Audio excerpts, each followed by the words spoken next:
மூசாவிடம், நீர் எங்களை வசியப்படுத்த எவ்வளவு அத்தாட்சிகளை கொண்டு வந்த போதிலும் நாங்கள் உம்மை நம்பக்கூடியவர்களாக இல்லை என்று கூறினார்கள்.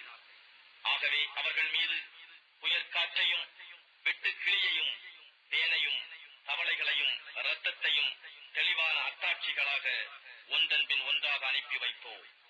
ஆனால் அவர்கள் பெருமையடித்து குற்றம் புரியும் சமூகத்தாராகவே ஆகியிருந்தனர்.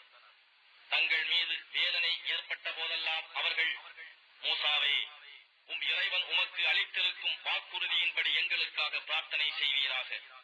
எங்களை விட்டும் இவ்வேதனையை நீர் நீக்கிவிட்டால் நிச்சயமாக நாங்கள் உம் மீது நம்பிக்கை கொண்டு இஸ்ரவேலர்களை உம்முடன் மேலும் நிச்சயமாக அனுப்பிவிடுகிறோம் என்று கூறினார்கள். அவ்வாறே நாம் ஒரு குறிப்பிட்ட காலக்கெடுவு வரையில் அவர்களிடம் இருந்து வேதனையை நீக்கிய போது மீண்டும் அவர்கள் தம் வாக்குறுதிக்கு மாறு செய்தே வந்தனர்.